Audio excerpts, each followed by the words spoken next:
What's up guys, HK here, bringing you a review on Naruto Shippuden episode 415.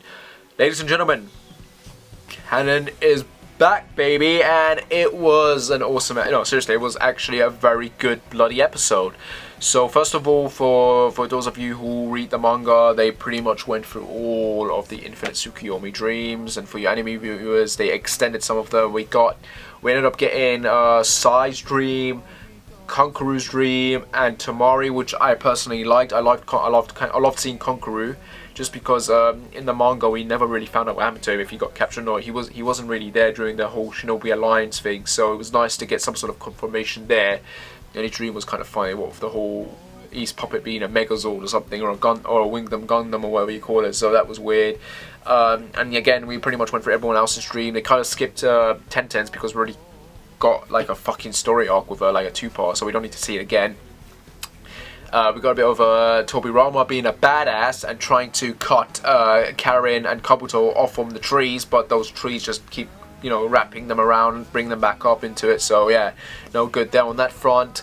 We got a bit of Naruto, Sasuke, Kakashi, and Sakura inside the Susanoo, obviously, and everything's bright outside. The Infinite Tsukuyomi doing its little work. We started with Kagyo, by the way. We saw Kagyo's face again, looking down, all menacing, evilly. Seriously, at this point, people who watch the anime and haven't put two and together yet to figure out that Kagyo is going to be the final villain, then yeah, you're a bloody embarrassment and a moron, because there's been enough foreshadowing already as to what was going to happen. Anyway, canon part, like I said, sweet, to the point, simple, good. And then the rest of the half of the episode was with Itachi, which was fucking great. I'm gonna make this point very clear now, right? Oh, look at this, it's getting darker now.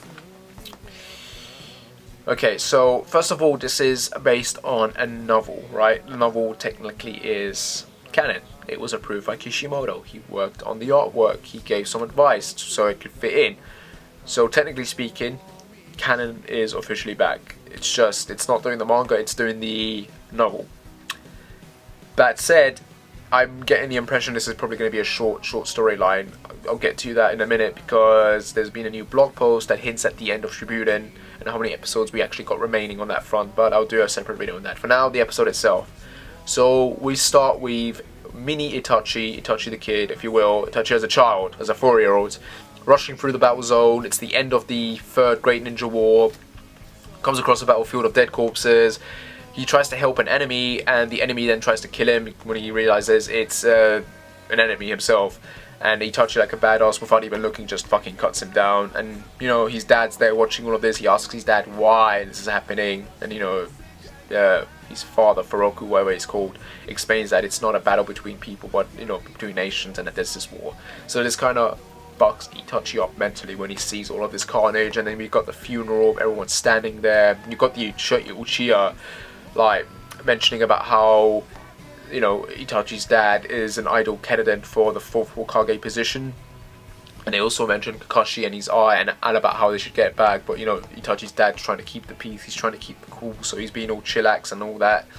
We also have Itachi at the funeral meeting Orochimaru, who's just standing there and by himself, by the way, and just saying how all of this death is meaningless.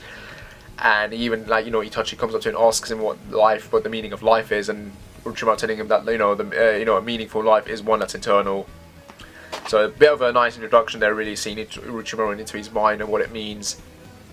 And then obviously there's a badass moment with Itachi training on a cliff. Like after all of this, when he sees all of this crap, he starts going out to train, trying to perfect himself.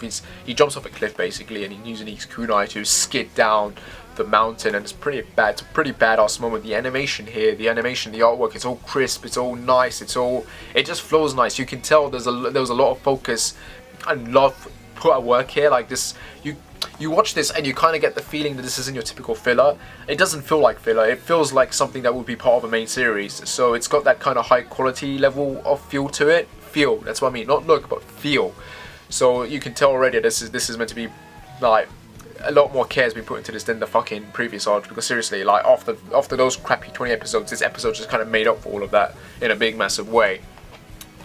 Obviously we cut to Itachi's mom going to the hospital, confirming that she's pregnant. So again, there's this whole mentality with Itachi now about life and death. We meet Itachi's, well, I presume will be Itachi's love interest in the future. a bunch of kids as well who start throwing rocks at him because he just ignores them and goes on his way, and he's dodging all these rocks, gets one of the rocks, throws it back, hits all the rocks away. Like, yeah, he's just making himself look like Itachi's basically a badass. That's what it is. He's a young bloody ass kid and he's already a badass and he's doing all this shit, so it's pretty impressive. Oh, as for how it goes into his story, you basically got Sasuke in it, just in the Susanoo thinking about it, and like, he remembers that time when Itachi, before he left, when Endo Tensei was released, and Itachi told him that he was going to tell him everything. In that instant, he pretty much flashed his entire life and memories and everything into Sasuke. So Sasuke is just remembering and thinking about all of this, and he's even like kind of belittling Madara about how Madara shouldn't even talk about the Uchiha because he knows nothing, and the only one that's got the permission to do that is Itachi. So yeah, in a way, the Itachi story is going to be a nice way of not only developing Itachi's character, but also giving a proper meaning as to why Sasuke starts doing what he does towards the end of this arc, in the final arc, obviously. And the opening as well changed a bit. The opening now has Itachi at the end grabbing the crystal, or grabbing it and throwing it towards us instead of Sakura. So that was unexpected actually, because I was expecting Kakashi and Obito. So seeing Itachi there, it's a nice way because it's symbolizing that, yeah, we're on to Itachi's story now. So overall bloody good episode. I want to say decent, but at the same time I want to say this was a very good. It was a very good emotional episode. It developed Itachi's character in a way that it never really has developed him. Like, a lot of people love Itachi, but in my opinion he's very underrated because he's not very developed. And these episodes are going to be a way of developing his character. Seriously, if these episodes are done, all of the episodes, if they're done the way they're done here, this is going to be a very good bloody arc.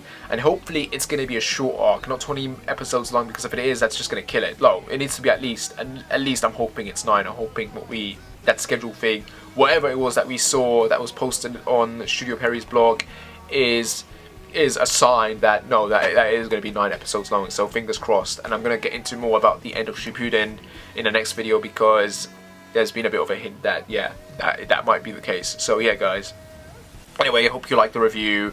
Like, subscribe as usual, whatever, and I shall see you when I shall see you.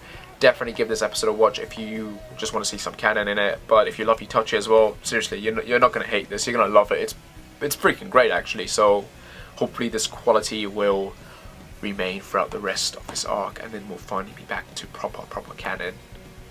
Because I think, yeah, we're nearing the end. Anyway, guys, see you later then, and take care, and bye.